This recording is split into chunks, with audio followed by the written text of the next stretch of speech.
대답하십시다. 시작. 성경이 그렇다고 하면 그런 줄 알고, 성경이 아니라고 하면 아닌 줄 알고, 성경이 하라고 하면 반드시 순종하고, 성경이 하지 말라고 하면 안 하겠습니다. 이 믿음의 고백을 가지고 사시는 귀한 성도들 되시기를 예수 이름으로 축원합니다. 오늘은 요한복음 묵상 20번째 시간이네요. 무엇이 하나님의 일인가, 이런 제목으로 6장 16절에서 29절 말씀을 가지고 함께 말씀을 나누겠습니다.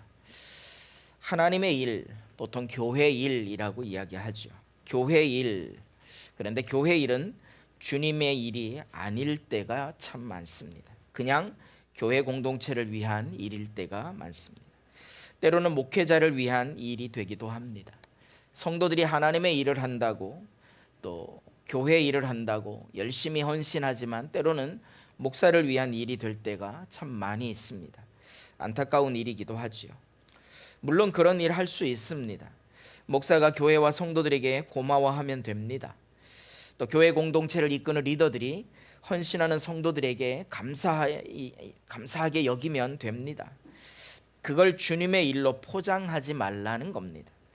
가난한 거지도 긍휼한 마음을 가지고 구제하는데, 목회자를 섬기며 돕는 것은 말씀을 나누는 자와 좋은 것을 함께 하라고 하셨으니 계속 잘 하시면 됩니다.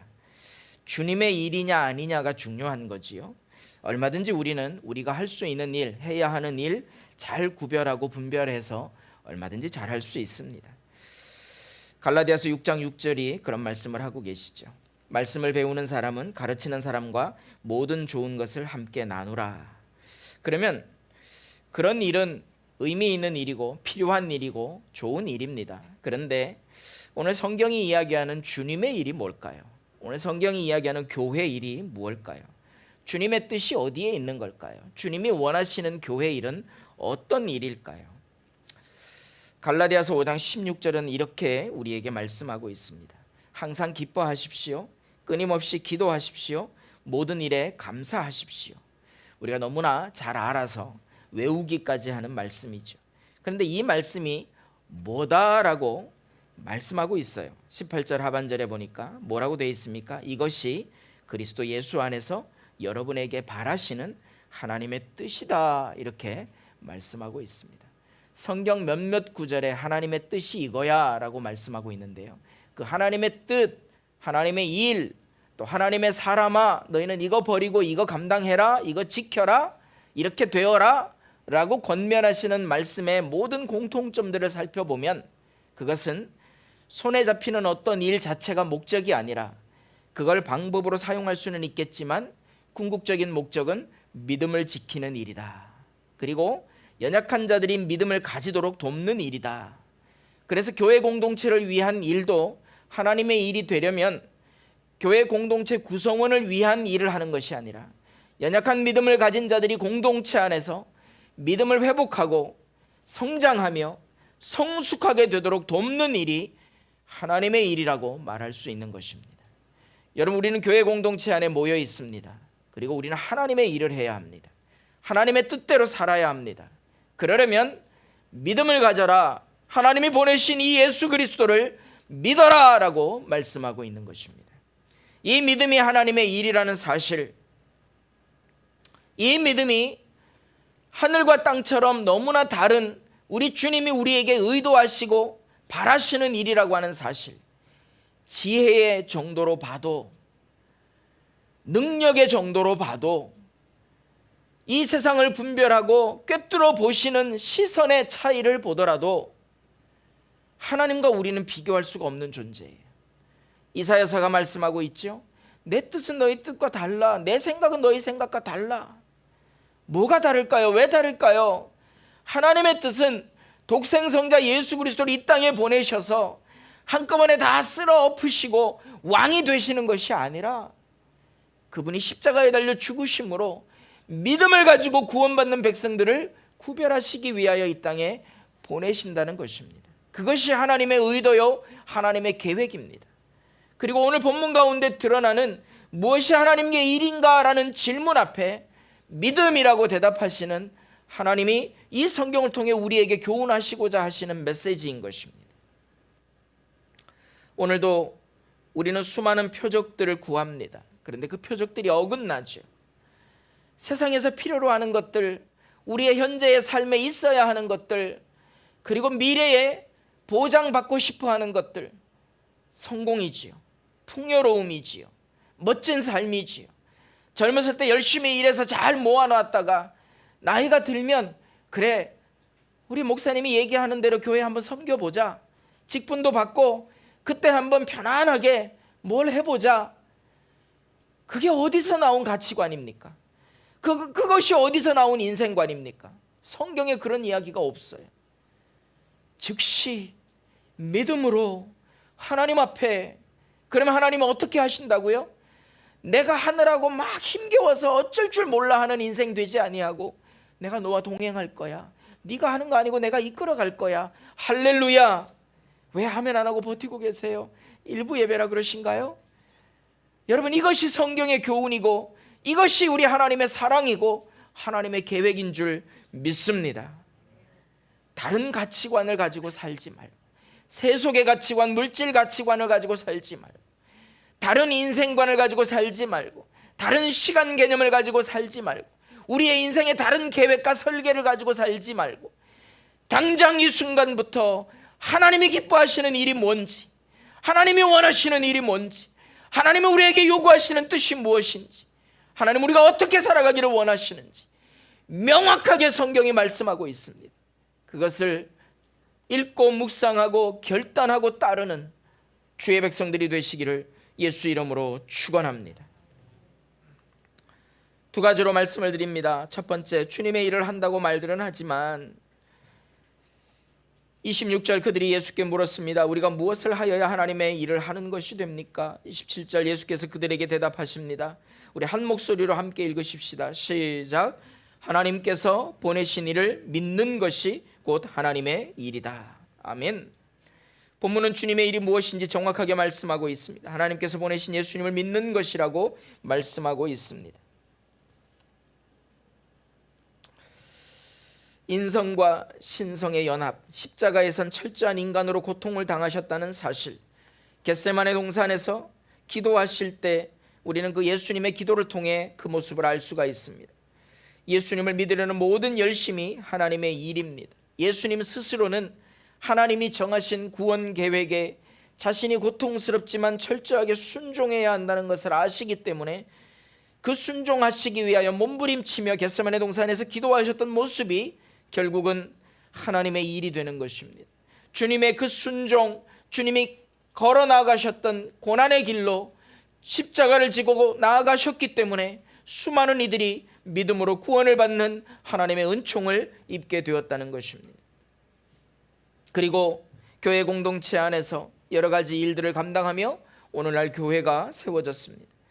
교회 공동체의 일, 주님의 일이 되려면 연약한 성도들이 예수님을 잘 믿도록 하는 일이면 다 하나님의 일이 될 것입니다. 우리가 하고 있는 모든 일이 주님의 일이요 하나님이 기뻐하시는 일인 줄 믿습니다. 내 가족이 믿음이 연약하다면 내가 주님의 일을 하는 거예요. 내 자녀들이 아직 하나님을 모르고 예수님을 믿지 않고 있다면 내가 하나님의 일을 하는 거예요. 내 이웃과 자주 만나는 일터의 동료들이 하나님을 믿지 않는다면, 예수님을 모른다면 내가 하나님의 일을 하는 거예요. 여러 가지 방법으로 하나님의 일을 할 수 있습니다. 그들을 긍휼히 여기는 마음으로 다가가서 그들에게 복음을 전하고 그들에게 하나님의 사랑이 이런 것이라고 고백하고 흘려보내고 나누는 삶이 하나님의 일인 것입니다. 그렇게 하나님의 일을 하는 것이 곧 교회요, 교회 공동체 안에서 모여서 연약한 믿음을 가진 성도들을 위하여 하나님의 일을 하는 것이 곧 교회 공동체가 해야 하는 일이기 때문에 그렇습니다. 목사의 일은 어떤 일입니까? 하나님의 일을 하는 것, 연약한 성도들을 돌보며 믿음을 가지도록 하는 것, 그리고 그들이 성장해서 또 다른 연약한 자들을 돌볼 수 있도록 강력하게 세워가는 일, 그것이 바로 목회자가 해야 하는 일인 줄 믿습니다. 사랑하는 성도 여러분, 우리가 젖을 먹는 단계에 머물러 있으면 안 돼요. 여러분, 우리가 단단한 음식을 먹을 수 있도록 성장하라고 말씀하고 있어요. 여러분, 우리가 이제 나보다 더 약한 자들을 돌아볼 수 있어야 한다고 말씀하고 있습니다. 저는 교회 공동체 안에서 오랜 시간 머물렀잖아요. 정말 사역의 현장을 20년, 30년, 이제 40년 가까이 보고 있잖아요. 아주 어렸을 때에는 학생으로 시선을 가지고 보게 되었고 20살이 될 때부터 리더의 역할을 하며 교역자의 역할을 하며 목회자의 시선으로 교회를 보고 있습니다. 웬만해서는 성장하지 않고 웬만해서는 성숙하지 않은, 너무나 멈추어져 버린, 때로 너무나 고립되어져 버린 교회 공동체의 모습을 수도 없이 봤습니다. 어떻게 하면 될까? 딱 하나더라고요. 저 자신을 보고 제가 깨달은 것 중에 하나가요, 내가 누군가의 도움을 받고 내가 누군가의 보살핌을 받고 있었으면 아직도 보살핌을 받으려고 할 거다라는 사실, 내가 누군가의 도움을 받고 있었으면 아직도 도움을 구하고 있을 거라는 사실, 어느 순간에 보니까 제가 전도사가 되어 있고 어느 순간에 보니까 제가 목사가 되어 있는데 제가 뭐 하나 봤더니 누군가를 가르치려고, 누군가를 도와주려고, 누군가에게 말씀을 전하려고, 누군가에게 복음을 전하려고 애쓰고 있더라는 사실이에요. 여러분, 제가 그래서 성장했다는 것을 발견했습니다. 그래서 성숙해졌다는 것을 발견했습니다. 아직도 많이 성숙한 건 아니지만 그래도 예전보다 더 좋아졌다는 것을 발견했습니다. 뭐 하다가 리더의 삶을 살다가 내가 누군가에게 선한 영향력을 끼쳐보려고 나름 애를 쓰다가, 여러분, 그것이 바로 성장이더라고요. 여러분, 내가 존재하는 이유가 나에게 하나님이 복 주세요, 나를 새롭게 하세요, 나를 강하게 하세요, 나에게 평화롭게 하세요, 나에게 풍요롭게 하세요, 나에게 충만하게 하세요. 그런데 그 목적지가 나에서 끝나면 그건 불행한 신앙생활이더라고요. 그렇구나, 나를 통해 하나님이 하시고 싶어 하시는 일이 있구나. 사랑하는 어린아이들에게, 청소년들에게, 청년들에게 나를 통해 다가가라고 말씀하시는구나.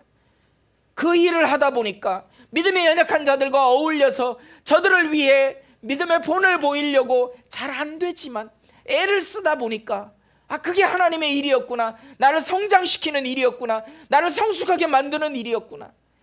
이제 저 높은 곳을 향하여 독수리의 날개치며 올라감같이 주를 앙모하며 내가 올라가리라. 내가 성장하리라. 더 높은 레벨을 향해 달려가리라. 더 높으신 하나님의 뜻을 행하리라. 나보다 더 귀한 일도 하리라고 말씀하신 주님의 말씀이 무엇인지 내가 내 삶과 사역 안에서, 하나님이 주신 사명 안에서 그것을 감당하리라. 아멘이십니까? 그렇게 우리가 도전하며 우리에게 주신 사명을 감당하는 귀한 동역자들 다 되시기를 예수 이름으로 축원합니다. 그렇게 교회 일을 하다 보면 비교도 되고 다툼도 되고, 그렇게 교회 일을 하다 보면 이렇게 저렇게 우리의 마음이 흐트러질 때도 있고, 그렇게 교회 일을 하다 보면 묘한 마음이 들어서 경쟁 관계가 만들어지기도 하고, 누군가가 좀 미워지고 싫어질 때도 있고, 꼴 보기 싫을 때도 있고, 별의별 마음들이 우리 안에 다 들잖아요. 주님이 뭐라고 말씀하십니까? 교회 공동체 안에 다툼이 있을 수 있죠. 당파를 지을 수 있죠. 끼리끼리 모여서 누군가를 험담하며 행복해할 수 있죠. 그게 참 행복은 아니지만, 예수님을 잘 믿도록 하는 일이면 하나님의 일이 되겠지만 믿음을 떨어뜨리는 일이 있다는 거예요. 그게 사탄의 일이라는 거예요. 교회 안에서 누가 누구를 대적하는 것이 아니라 우리 각자 내면 안에 영적 성장을 해야 한다는 모습을 우리에게 보여주고 있는 겁니다. 전에는 교회 안에서 누가 누구를 견주어 이기고 더 좋은 모습으로 신앙생활 하려고 하고 여러 가지 모습으로 그렇게 신앙생활 하려고 하는데, 그건 여러분 저를 보세요. 한 사람이 또 다른 사람과의 다툼이나 또는 비교 우위나 여러 가지 견주어서 내가 더 나아, 이런 어떤 자존감을 회복하는 문제이거나, 누군가 어떤 인격과 어떤 상황과 어떤 상태와 어떤 사건과 나를 두고 이렇게 바라보는 것이 아니라, 이 구도가 아니라 성경이 우리에게 얘기하는 건 어떤 구도입니까? 제자들도 그랬잖아요. 누가 더 큰 자냐? 그러고 다투고 싸우고 있었잖아요. 그런데 성경이 뭐라고 말씀하고 있습니까? 그렇게 나와 어떤 구도가 아니라고 말씀하고 있는 거예요. 뭡니까? 나의 내면끼리의 다툼인 거예요. 내 안에서 내가 선한 마음을 가지고 하나님의 일을 하고자 하는 열심을 가지고 있는데도 불구하고 내 안에 또 다른 마음이 이렇게 막 솟구쳐 올라오는 거예요. 나의 죄성이, 나의 교만이, 나의 비교의식이 자꾸 이렇게 꿈틀거리고 내 안에서 올라오는 거예요.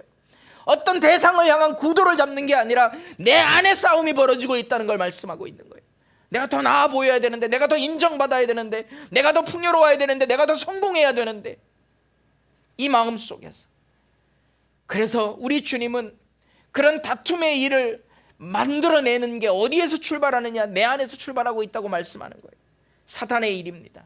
사단이 나는 아무 문제가 없는데 저 사람 때문에 나를 화나게 합니까? 사단이 나는 아무 문제가 없는데 저 사람 때문에 내가 시험에 듭니까? 그 사단의 일입니다. 자세히 들여다보면 내 안에서 시작된 일입니다. 자세히 들여다보면 내 안에서 이미 내가 쓰러지고 무너져서 시작된 일이에요.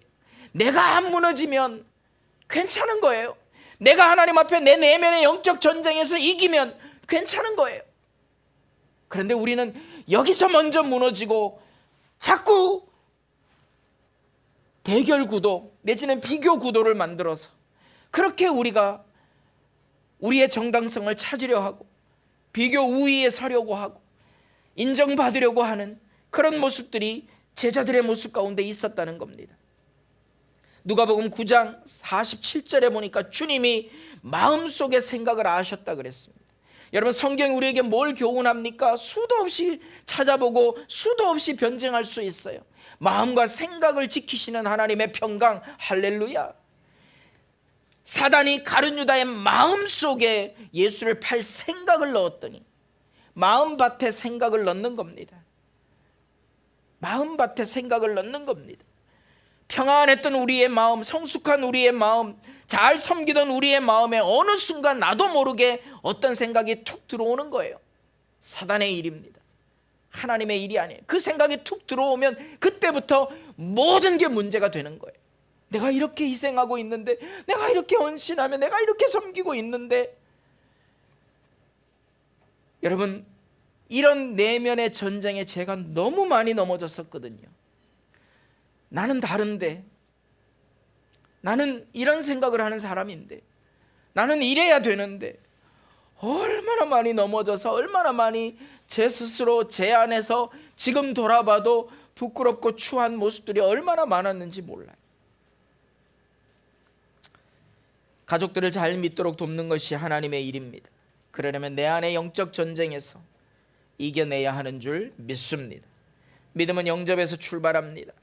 그리고 성경은 요한복음만 보더라도 바로 이런 내면의 구도와 우리의 믿음의 본질이 무엇인지를 설명하고 있어요. 니고데모 거듭남의 이야기입니다. 여러분, 예수님이 사역을 시작하시면서 만났던 인물들이 있지요. 누굽니까? 니고데모입니다. 니고데모가 무슨 얘기 하셨습니까? 거듭남에 대한 이야기 하셨습니다. 말이 됩니까 이게? 예수님이 성경을 학자들과 함께 토론하시던, 그것도 나이 12살에 성전에서 내려오지 않고 함께 토론하시던 분인데 뭐 언어를 몰랐겠어요? 학문을 몰랐겠어요? 성경을 몰랐겠어요? 율법을 몰랐겠어요? 그런데 니고데모와 대화하면서 무슨 얘기 하시는 거예요? 너 새로 태어나야 돼, 이 얘기 하시는 거예요. 수가성 여인을 만나서 생수 이야기 하십니다. 여인에게 당장 필요한 물질의 욕구, 물질의 필요, 물 기르러 왔어요. 부끄러워서 혼자 나왔어요. 아무도 안 나오는 시간에 혼자 나왔어요. 그런데 그 수가성 여인에게 주님이 뭐 말씀하시는 거예요? 그 잠깐 목마름을 해결해 주는 그 물 말고 영원히 목마르지 않는 생수, 이거 말씀하시는 건데 처음에는 못 알아들어요. 자, 우리가 수년 동안 예수를 믿었습니다. 수년 동안 교회에 출석하며 예배를 드렸습니다. 영원한 문제, 내면의 문제, 믿음의 문제, 예수님께 주여 복을 비나이다 비나이다 비나이다 이거 말고 내면의 평강, 하나님이 주신 우리의 참된 믿음의 본질, 성경이 수없이 얘기하고 수많은 설교자들이 강조하는데 우리는 뭐 얘기하고 있습니까? 주님, 이 문제예요. 주님, 미래가 안 보여요. 주님, 나 취업시켜 주시고, 주님, 나 승진시켜 주시고, 주님, 나 좀 더 나은 환경 주시고, 주님, 나 이 문제 해결해 주시옵소서. 끊임없이 그렇게 와서 기도하고 엎드리는 우리의 모습을 보는 거예요. 아니에요. 성경 그 얘기하고 있지 않아요. 그건 그냥 이미 된 거예요. 할렐루야. 그건 이미 그냥 따라가는 문제인 거예요. 할렐루야. 왜 그렇습니까? 내가 주님의 자녀니까 아빠에게 좋은 것 달라고 그러는데 왜 안 주시겠어요? 안 주시는 이유는 정욕에 쓰려고, 나쁜 데 쓰려고, 그거 줬다가 너 더 무너지니까. 우리가 부모이면서 자녀에게 하는 것과 똑같은 거 아니겠습니까? 그럼 뭘까요? 어떻게 하면 될까요? 하나님의 일을 하는 것, 믿음을 가지는 것, 믿음으로 살려고 애쓰는 것. 자, 오늘 무리를 걸으시는 장면은 5번째 기적입니다. 어떤 학자들은 이건 기적에 포함시키지 않는 경우도 있습니다. 하지만 그 의미는 매우 깊고 중요합니다. 오병이어 기적과 연결된 기적입니다. 독립적인 기적이라기보다는 종속된 기적 같은 느낌이 들 때가 있습니다. 그러면서도 상징적인 의미를 담고 있습니다. 출애굽 시절 홍해바다를 다시 건너시는 장면이 오버랩됩니다. 홍해바다를 건너는 이스라엘의 모습은 어떤 모습이었습니까? 홍해바다 건너는 과정을 통해 세례를 받았다라고 사도들이 고백하고 있습니다. 세례를 받았다. 과거의 애굽으로부터 가나안을 향해 달려가는 과정 가운데 첫 번째 만나는 관문이 홍해바다였고, 물벽을 쌓아서 하나님이 안전하게 보호하시고 마른 땅처럼 지나가게 하셨는데 그 과정이 물로 세례를 받는 것과 동일한 그림이다라고 말씀하고 있는 겁니다. 그러면서 그 상징적으로 사용되었던 물 속에서 세례를 받는 장면, 여러분 오해하지 마시고 들으시기 바랍니다. 우리 교회는 장로교회입니다. 그래서 뿌림의 세례식을 하게 되는데, 저는 이제 여름 수련회 같은 데 같이 가서 우리 성도들과 함께 물에 잠기는 세례식을 좀 한번 해보고 싶어요. 그래서 물에 확 잠길 때 정말 물속에 완전히 잠겨져서 나의 코끝 하나도 세상 가운데 있지 않을 때, 완전히 물속에 훅 담겼다가 확 들어올 때 얼마나 그 주시는 감동이 있는지 몰라요. 그걸 고백하는 우리 제 신학교 동기들, 우리 목사님들도 참 많아요. 장로교단에 소속된 목회자이고 장로교단에서 목회를 하고 있어서 교단이 정한 규칙대로 물뿌림의 세례를 행하지만 집례하지만 침례가 주는 또 기쁨도 있는 거거든요. 감동도 있는 거거든요. 그래서 우리 성도들과 함께 어딜 가면 꼭 물속에 좀 죄다 한번 이렇게 푹, 그게 물놀이가 되면 안 되지만, 물장구 치고 물장난치면 안 되지만 그렇게 한번 해보고 싶다. 그 속에 의미를 부여하고 경건하게 한번 그런 시간들을 갖고 싶다. 더 기회가 된다면 정말 요단강 갈릴리 바다 한 곁에서, 지금 들어가게 하는지 모르겠습니다, 그 속에서 이렇게 한번 해보면 좋겠다. 성지까지 가서 그런 소망들을 가져보기도 합니다. 여러분, 세례가 뭡니까? 완전히 과거의 것을 버리는 것입니다. 완전히 과거의 것을 예수 그리스도의 은혜 가운데 던져 넣는 것입니다. 그리고 다시 일어나 나올 때는 완전히 예수님을 믿고 의존하고 예수님의 통치를 받는 삶으로 살겠다는 결단을 가지고 일어나는 것입니다. 여러분, 세례는 그런 겁니다. 세례의 의미가 너무 희석되었거나 너무 약화되었다는 생각이 너무너무 많이 들어요. 사랑하는 여러분, 그렇게 5번째 기적을 우리에게 보여주고 계십니다. 어떤 깊은 의미가 있습니까? 이 속에 담겨 있는 의미요? 여러 가지가 있습니다. 주님도 신성과 인성이 교차되었다라고 성경이 우리에게 보여주고 있습니다. 세례식을 통해 니고데모와 이야기했던 거듭남의 비밀이 세례 가운데 담겨 있는 것을 보게 됩니다.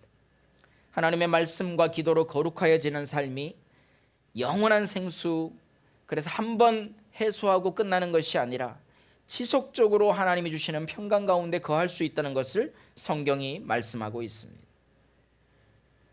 가나의 혼인잔치 포도주 이야기를 통해서 예수님을 통해 그 은혜가 가능하다. 예수님과 연합할 때 그 은혜가 가능하다. 오늘도 본문의 구성은 어떤 겁니까? 예수님 어디 계신 거야? 예수님 어디 계신 거야? 열심히 찾고 있는 거죠. 수많은 사람들이 예수님을 찾습니다. 그런데 예수님은 피하셨습니다. 왜 피하셨습니까? 그들이 왕으로 삼으려고 하는 의도가 있었기 때문이에요. 그들의 욕구는 정치적인 욕구, 경제적인 욕구, 사회적인 욕구였던 거예요. 그들이 구하는 표적은 요나의 표적이 아니었던 거예요. 물고기 뱃속에 들어가는 표적이 아니었던 거예요. 홍해바다를 지나가는 표적이 아니었던 거예요. 예수님께서 우리에게 보여주셨던 놀라운 은혜가 그들에겐 중요하지 않았던 거예요. 예수님이 가지고 계시는 능력이 필요했던 거예요. 생각해 보세요. 그 능력이면 얼마든지 세상 바꾸고도 남죠. 수많은 사람들이 따를 뿐만 아니라 수많은 권력가들이 무릎 꿇을 거예요. 그 권력 앞에, 병든 자를 고치고 죽은 자를 살리시는 주님의 권능 앞에 얼마나 놀라운 일들이 벌어지겠습니까? 여러분 기억하세요. 성경이 우리에게 그런 사역을 하게 할 날 주신다고 말씀하셨습니다. 세상의 군왕들이 고개 숙일 일이 있을 거라고 말씀하고 있습니다. 온 세상이, 온 열방이 하나님의 영광 앞에 물이 바다 덮음같이 놀랍게 일어날 거라고 성경이 말씀하고 있습니다. 아멘, 아멘. 사랑하는 여러분, 그것이 오늘 주님이 교회 일이 뭐다, 하나님의 일이 뭐다라고 말씀하시는 내용이었던 겁니다. 무리를 거르시는 장면 하나, 그 권능 속에서 나는 물을 다스리고 땅을 다스리고 축지법 사용하시고 막 수많은 기적들을 베푸시고 병을 고치시고 죽은 자를 살리시고 이런 놀라운 일들을 행하시면서 주님의 권능을 드러내시고 이제 나를 따르라, 내가 세상을 바꿔버릴 거야 라고 말씀하셨을까요? 그렇게 성경 말씀하고 있지 않잖아요. 피하셨어요. 왜요? 사람들이 다른 표적을 구하니까. 그럼 주님이 보여주시고 말씀하시는 표적이 뭐란 말입니까? 선지자 요나의 표적. 성경이 일관되게 이야기하는 주제, 성경이 일관되게 이야기하는 메시지, 그게 뭐예요? 순간순간에 우리의 필요가 아니라고요. 순간순간 우리의 성공이나 소망이 아니라고요. 미래에 대한 보장이 아니라고요. 때가 되면 내가 일할 거야가 아니라고요. 지금 즉시 곧 예수를 영접했다, 곧 그곳에 도착했다. 여러분 오늘 본문을 잘 보세요. 즉시 곧 순종입니다. 주님과 동행하는 사람들에게서 나타나는 절대적 순종입니다. 지금은 조금 부족해서요, 나중에요, 지금은 아닌 것 같고요, 좀 더 있다가요. 지혜로운 다섯 처녀 비유가 우리에게 뭘 얘기하고 있습니까? 주님이 언제 오실지 몰라요. 좀 더 준비하고 다시 올게요, 니고데모 같은 모습일 수 있어요. 아무리 설명해도 생수가 뭔지 모르는 수가성 여인 같을 수 있어요. 가나의 혼인잔치에 참여했던 사람들이 놀라는 거죠. 하나님의 역사를 보고, 이거 누가, 왜 이제는 이런 맛있는 포도주가 나오는 거야? 보통은 잔치집마다 좋은 포도주 먼저 내고 취한 다음에는 분간이 잘 안 되니까 좀 못한 거 내도 누가 알아. 근데 이건 뭐 어느 정도 이제 취했고 이제 잘 모를 판인데 이건 뭐 다 알겠네, 너무 좋은 거, 진짜 맛있네. 여러분 인생의 맛이 이런 거라고 믿습니다. 하나님의 일, 믿음의 일이 이런 거라고 믿습니다. 그동안도 우리가 참 나름 행복하게 잘 살았고 의미 있게 살았고, 그동안도 교회 봉사하면서 신앙 지키면서 잘 견뎠고 잘 지켜왔지만, 야 이거 이제 보니까 성경에 이런 게 있네, 야 이 포도주 진짜가 이제 왔네. 여러분 우리 교회 공동체가 진짜 포도주 역할을 하는 교회가 될 줄로 믿습니다. 함께 동역하는 우리 사역자들이 진짜 포도주를 나누어 주는 일꾼들인 줄 믿습니다. 사랑하는 목자들이 사랑하는 성도들에게 이 포도주를 공급하는 순종하는 하인의 모습인 줄 믿습니다. 여러분 이게 주님의 일이에요. 이게 믿음의 일이에요. 두 번째 마지막으로 주님도 시험 당하셨습니다. 하물며 우리가요. 믿음은 항상 유혹과 도전이 있습니다. 예수님도 시험 당하셨습니다. 부모가 어린 자녀를 세상에 내놓을 때 심정이 어떨까요? 아마 대부분 불안한 마음으로 지켜볼 것입니다. 성숙해지는 과정은 부모가 대신해 줄 수 없습니다. 스스로 겪어야 합니다. 대신해 줄 수가 없죠. 믿음도 마찬가지입니다. 신앙생활도 마찬가지입니다. 본문에 등장하는 많은 사람들은 예수님을 직접 대면하고 그분의 가르침을 들었지만 몰랐습니다. 오히려 세상의 가치를 추구하며 모여들기도 했습니다. 다른 표적을 구한다는 말이죠. 엉뚱한 표적을 구한다는 말이죠. 틀린 표적을 구한다는 말이죠. 썩어 없어질 것들을 구한다는 말이죠. 영원하지 못한 것에 목숨을 걸고 살고 있다는 말이죠. 15절 말씀입니다. 예수께서는 사람들이 와서 억지로 자기를 모셔다가 왕으로 삼으려고 한다는 것을 아시고 혼자서 다시 산으로 올라가셨습니다. 산으로 올라가셨다는 말은 실제로 산으로 올라가셨겠는가? 많은 주석가들이, 해석가들이 이렇게 얘기합니다. 혼자 조용한 곳에서 기도하시기 위해서. 그래서 우리 주님의 모습을 통해 하나님의 일이 무엇인지를 배우게 되는데, 첫 번째는요, 세상의 유혹 앞에 이겨내고 피하는 겁니다. 같이 싸우는 거 아니에요. 그냥 피하면 돼요. 같이 싸우는 거 말고요, 그냥 혼자 기도하면 돼요. 두 번째 뭡니까? 기도하는 일을 열심히 하셨습니다. 우리 주님도 기도하셨어요. 우리 주님도. 여러분, 주님도 시험 당하셨고, 하물며 우리가 시험 안 당하겠어요? 하물며 우리에게 유혹이 없겠어요? 환난이 없겠어요? 도전이 없겠어요? 있습니다. 예수님도 시험 당하셨는데요. 성경에 뭐라고 얘기하고 있습니까? 마태복음 26장에 우리 주님이 겟세마네 동산에서 기도하시는 모습을 우리에게 보여주고 있습니다. 베드로와 세베대의 두 아들 3명을, 베드로, 야고보, 요한을 데리고 가신 거죠. 근심하며 괴로워하기 시작하셨다 그랬습니다. 주님이 하나님이신데 왜 이렇게 하셨을까요? 여러분 보실래요? 우리 주님이 신성을 가지고 십자가에 달려서 죽는 척 하셨으면 그건 연기잖아요. 그건 이 세상에서 아주 탁월한 연기잖아요. 수많은 사람들이 감동할 수밖에 없는 연기잖아요. 연말 연기 대상 받아도 손색이 없는 연기잖아요. 그런데 우리 주님은 거룩하신 하나님의 신성을 가지고 임하지 않으셨다는 것을 보여주고 있습니다. 괴로워하시는 장면 속에서 주님은 인성을 완벽한 사람으로 그렇게 하나님 앞에서 십자가에 달려 죽으시는, 모든 인간의 죄악을 대신해서 죽으시는 어린 양같이 죽으셨다는 것을 보게 됩니다. 세상 죄를 지고 가는 어린 양, 세례 요한의 고백입니다. 무엇에 대한 고백입니까? 유대인들은 율법을 잘 알잖아요. 어떤 율법이 있습니까? 민족의 죄를 대속해서 대제사장이 지성소에 들어가서 예배합니다. 대제사장이 지성소에서 안전하게 나올 때 그 중앙에 있는 성막을 바라보던 수많은 지파의 수많은 백성들이 대제사장이 살아서 걸어 나오는 광경만 봐도 우와, 하나님이 올해 우리의 예배를 받으셨다, 나의 죄가 대속함을 받았다, 할렐루야, 좋아하지 않았겠느냐고요. 그 근거가 어디에 있습니까? 성경 역사적으로 따라 올라가다 보면 아사셀의 염소, 백성들의 죄를 한 어린 양, 어린 염소에게 전가시켜서 제사장이 안수하고 보내면 광야 가운데서 그는 희생당하겠지요. 우리의 죄는 대속함을 입겠지요. 할렐루야. 여러분, 이 원리가 오늘 예수님의 십자가 사건을 통해 보여주고 있는 것입니다. 예수님이 증명해내고 싶은 요나의 표적이 바로 그것입니다. 구원의 표적이 바로 그것입니다. 복음이 바로 그것입니다. 믿음을 가져야 하는데 뭘 믿으라는 얘기인가? 여러분 궁금하지 않으세요? 예수님이 이 땅에 실제로 왔다 간 거 믿으면 되나? 뭘 믿는다는 거지? 예수님이 십자가에 죽으신 거 믿으면 되나? 수많은 사람들이 믿는다고 하니까 나도 믿어지네? 믿는다는 게 뭐예요? 예수님이 십자가에 죽으셨다 3일 만에 부활하셨다는 거, 그거 믿으면 되나? 솔직하게 잘 믿어지진 않지만 그렇다니까 믿어보지 뭐. 믿는 게 뭐지? 뭘 믿는 거지? 여러분, 믿음에는 나타나는 증거들이 있어요. 신뢰, 순종. 그래서 우리가 뭘 보면 알아요? 내가 예수님을 믿는다고 고백하지만 순종이 없어. 내가 예수님을 믿는다고 고백하지만 예수님에 대한 신뢰가 없어. 예수님 믿는 거 아닌가? 그때서야 비로소 돌아보게 되더라는 거예요. 그 믿음은 늘 사단의 일, 방해가 있어요. 내면에서부터 시작된 수많은 방해들이 있어요. 함께 연합하고 함께 사랑하고 함께 공동체를 이루어 드려야 되는데 잘 못하도록 만드는 수많은 흔들림들이 있어요. 수많은 그런 유혹들이 있어요. 도전들이 있어요. 갈등들이 있어요. 그러나 그걸 통해 분별력이 생기고, 그런 내면의 영적 전쟁을 통해 우리는 성숙해지고, 아멘이십니까? 그걸 통해 분별력이 생기고, 아멘.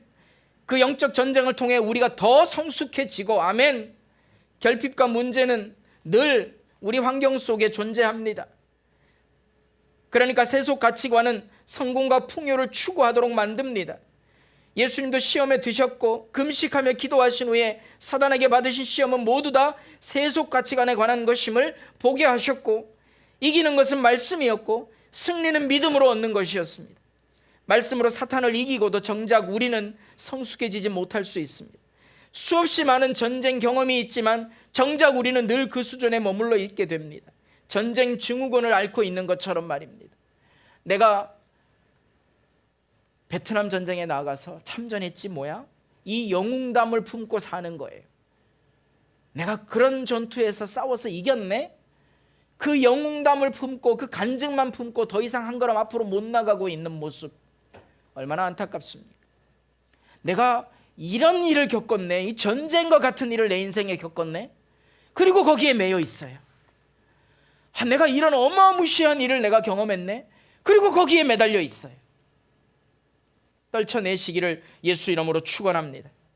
넘어서시기를 예수 이름으로 축원합니다. 그 일을 통해 더 성숙함을 주시고, 그 일을 통해 같은 아픔을 가진 사람들에게 다가가서 말씀을 전하고 복음을 전하는 하나님의 일꾼이 될 줄로 믿습니다. 믿음을 가지고 행할 때에 하나님 그렇게 역사하실 줄 믿습니다. 저는 오늘 말씀을 다 드렸습니다. 그래서 주님이 기도하셨습니다. 믿음은 기도하는 일입니다. 기도 역시 믿음이 있어야 합니다. 믿음이 없으면 기도하는 일도 시간 낭비가 됩니다. 믿음으로 기도하면 풍랑이 문제가 되지 않습니다. 저 역시 여러 가지 실험적인 사역을 하고 있지만 결과는 이미 압니다. 믿음이 승리한다는 것을 압니다. 실험적인 도전들을 많이 하고 있습니다. 바울의 생업처럼 그렇게 저도 도전해 보고 있습니다. 베드로에게 배 오른편에 그물을 던지라 말씀하시면 순종할 준비는 되어 있습니다. 언제든지 우리 주님이 말씀하실 때마다 언제든지 순종하며 따라왔습니다. 수많은 사람들이 그렇게 목회하지 말라고 이야기해도 하나님이 제게 감동 주시면 순종하기로 몸부림치며 애썼습니다. 그리고 그런 놀라운 은혜가 우리 사랑하는 성도들에게도 임할 줄 믿습니다. 우리 교회에 임할 줄 믿습니다.